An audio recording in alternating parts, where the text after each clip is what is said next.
What's up everybody, I'm Rick. And I'm Anna. And welcome to a review of Sound of Metal. Come have fun with us and don't forget to subscribe. Sound of Metal had its world premiere at the 2019 Toronto International Film Festival. The week following its premiere, Amazon Studio acquired the distribution right for the film. It was released in theater on November 20th, 2020 and began streaming on Amazon Prime Video on December 4th, 2020. The film tells the story of a heavy metal drummer whose life is thrown into freefall when he begins to lose his hearing.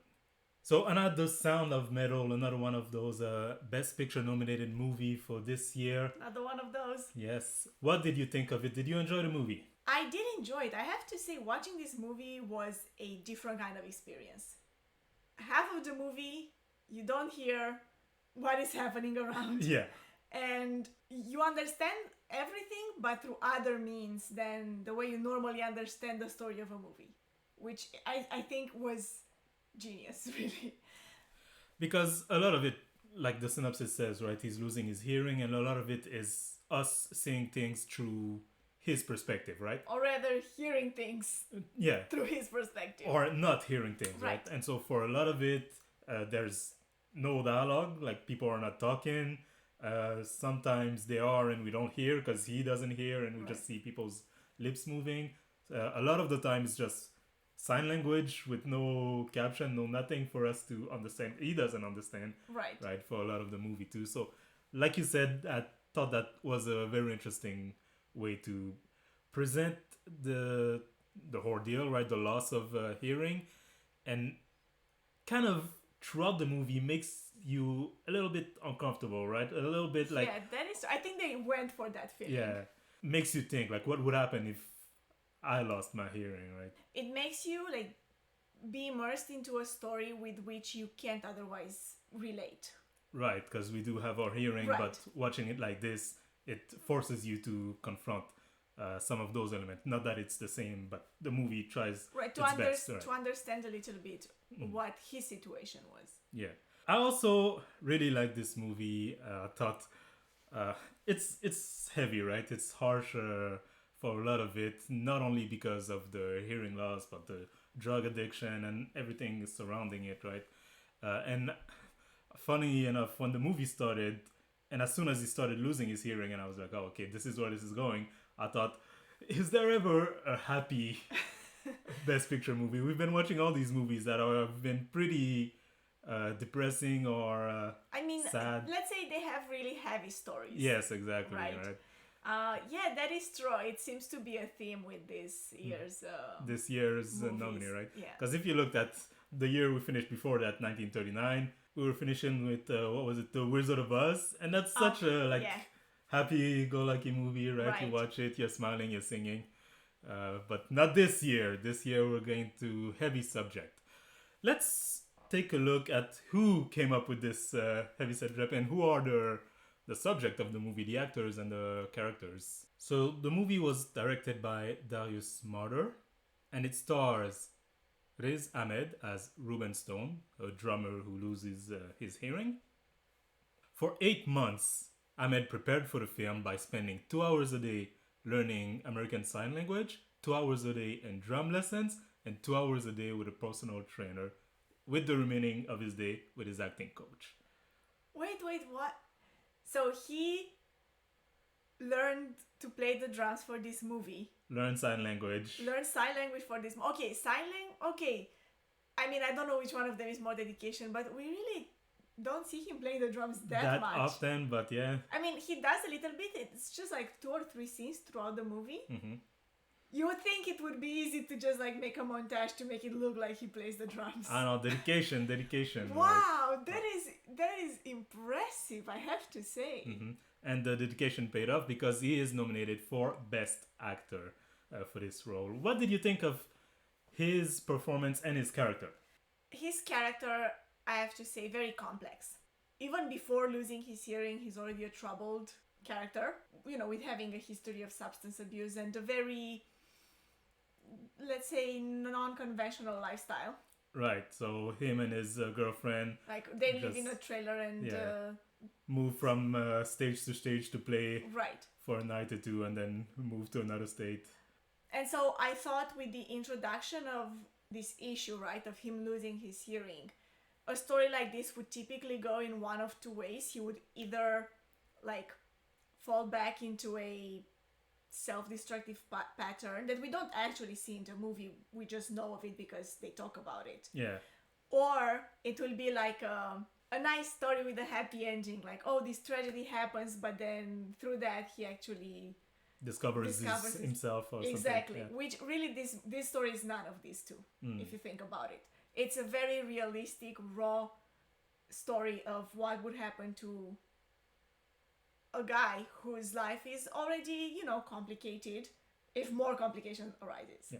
It's a story about grief, really, right? Yes. And him, from the beginning of the movie, being very much into denial about his hearing loss, and at the end, getting to the acceptance stage, right, and everything in between, right? We were actually trying to identify the stages as we were watching the movie. And so, the movie ends with him accepting that his hearing is gone. I thought it was also very interesting, and I don't know, I think it also depends a lot on, people's preferences, personal preferences when it comes to music. But like the way the movie starts with the like really loud noises in the club with him like playing the drums, the sound is, I feel, amplified in a way to make you feel like the chaos that was happening in his life, that was already happening in his life, right? So if you compare that first scene with the last scene in the movie, which is just silence. Which is just silence. Like he takes off his hearing aid and it's all quiet and he just looks around at things happening, but we don't hear anything. It feels like that is the character's arc, from the chaotic kind of a life that he had in the beginning to reaching a point where he managed to accept everything that is happening to him. Yeah. And reaching peace, right? Right. Which I thought the movie did a great job, by the way, in inserting this like metaphor in its, like through the audio rather than the visuals of the movie, which... The movie also stars Olivia Cook as Lou Berger, Ruben's girlfriend.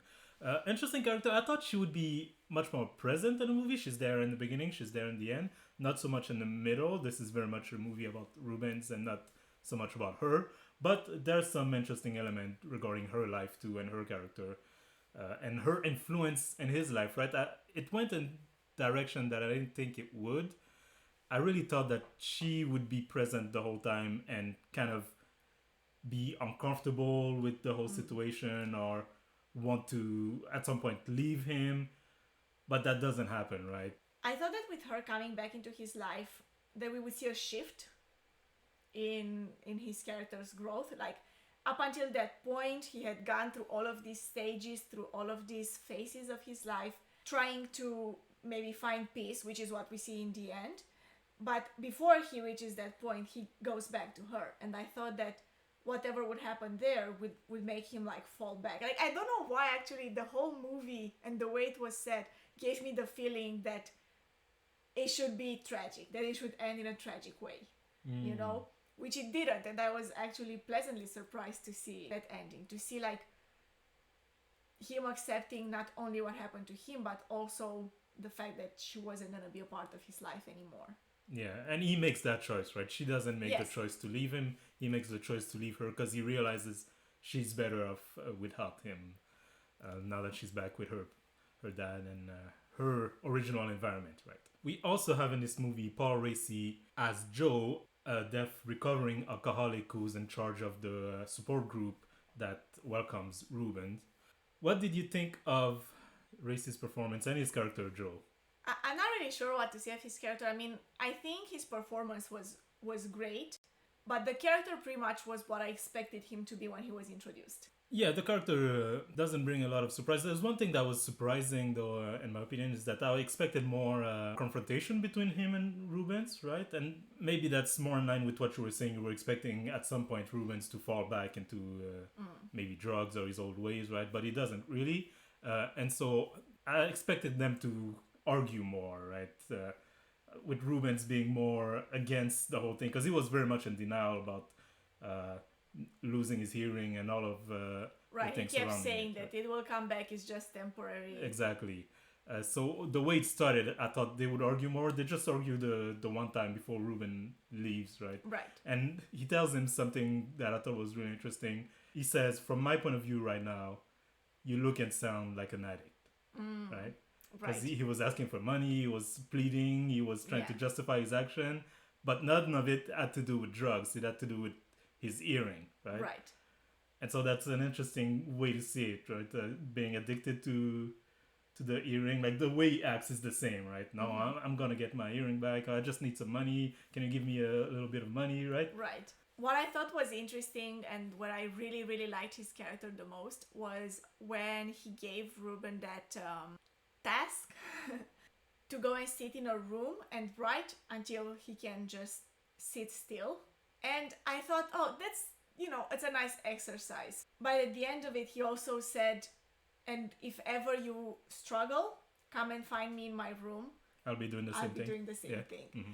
Like, I thought that was so nice, and it brought his character to a level of compassion and understanding for other people who shared the same experience that he did. Because all the people in his group, right, are recovering addicts. Just because he managed to get out of that situation and found a better life for himself, he doesn't necessarily see himself as being above those people who need help now.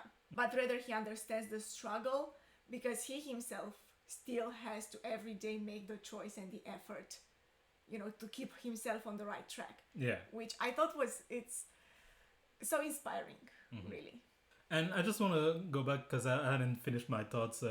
I think his message throughout the movie was really about acceptance, right? Not necessarily that he was pushing Rubens. He was there to watch that Rubens doesn't fall back into drug, but really more of his job was trying to make him accept that this is your life now. You can't hear, right? And you have to accept it.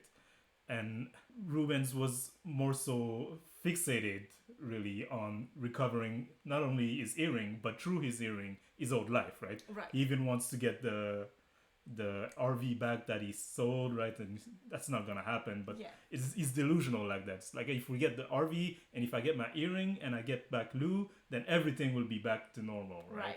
But he has to accept that this life is gone, right? So that's part of the grief process too. It's not only the loss of his earring, but the loss of his life as he knew it. Racy got a Best Supporting Actor nomination for this role. So we'll keep an eye out for this to see if he gets it. But the movie was also nominated for other Academy Awards. Let's go through the list quickly. Of course, Best Picture. Best Actor for Riz Ahmed, we said it earlier. Best Supporting Actor for Paul Racy. Best Original Screenplay for Darius Marder. Best Sound for Jamie Baksht, Nicola Baker, Philip Blad, Carlos Corte, and Michelle Koronek. Best Film Editing, Mikael E.G. Nielsen. So 6 nominations. Yes. Some names are out there that I probably did not pronounce right, but hey, I tried my best. So we'll keep an eye out for those, right? The movie was very well received critically and the award season. What award do you think it's going to receive, or rather you want it to get out of these at the Academy Award? I mean, that's interesting now because I'm starting to see some categories that I've seen before, and I'm already trying to compare in my mind. Yeah, so we have 3 Best Actor right now. Right, yes. That we've seen. So I will start first with sound. I mean, for a story that is so much told through the sound, or the lack of sound, right? I think it is different, right? And they've done it really well.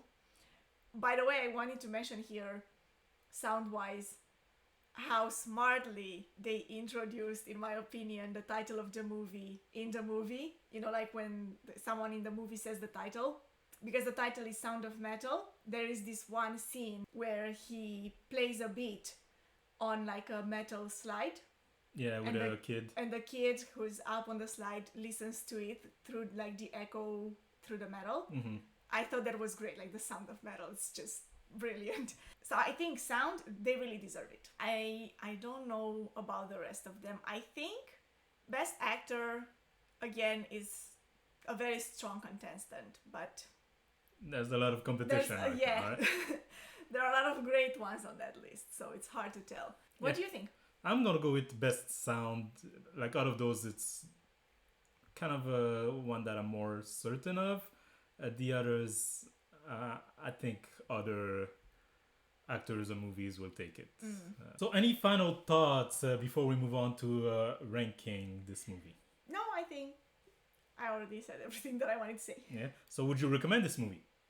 I would definitely recommend this movie. Like I said, this movie is a different experience. It's a different way to experience watching a movie than I have ever had before. So I would definitely recommend it. Maybe a bit strong words if you would ask me. Yeah, like I wouldn't say like this changed the world, but it's a very interesting movie and a very interesting way to treat the material. So yeah, I'd totally recommend it. Now let's move on to our ranking. For every year of the Academy Award, we rank the movies that were nominated for Best Picture. And right now we're ranking the 93rd Academy Award movies, the one from 2020. And as of now, the ranking is at number 3, Mank, at number 2, Minari, and at number 1, The Trial of the Chicago 7. Where would you put Sound of Metal? This is getting more and more difficult, I have to say. Very different movies that we're having to very different, compare. but also like all very good. Very good movies, all of them, you know? So I don't even know like on what criteria to differentiate them. I'm gonna go with, like we did with Minari, right? We didn't really have a logical answer. It was just a feeling thing. My feeling says number 3. Number 3? Above Mank, below Minari. I was thinking either 2 or 3. I was maybe going more for number 2 actually. Number 2? What do you think? I don't know. I prefer Minari. Minari is something that spoke to me more on a personal level with the subject matter, but also I felt like we have a bigger cast to play with, right, and to explore than here. This is really a movie about Rubens and his experience, right? And nothing wrong with that, right? But it's just, I found that in Minari, you could look at the grandma and analyze her for an hour alone, right? Or the dad, or the mom, or the son. Yeah, I will give it to you, okay? So I agree, we put Sound of Metal at number 3. Okay, so that makes the new ranking number 4, Mank, number 3, Sound of Metal, number 2, Minari, and number 1, The Trial of the Chicago 7.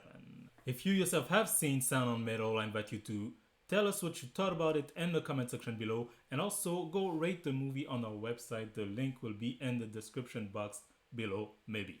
And don't forget that we've watched this movie as part of our bucket list goal to watch every movie that was nominated for Best Picture from 1927 to 2028. That's a lot of movies. That's in the future. Yes, and as of now, we've watched 111 of those movies. So slowly but surely, we're getting there. Yes, 111. Such a good number. Yes, it is indeed. The next movie we'll be watching is Promising Young Woman. So if you want to do the goal with us, or you just like watching movies, go watch that movie and be back for when we review it. If you don't want to miss that review, I invite you to subscribe to this channel. If you're not subscribed already, hit the notification bell somewhere around here to be notified whenever that video drop. Like this video if you did, and don't forget that if you yourself have a goal or dream that you want to realize, take that first step. Bye bye.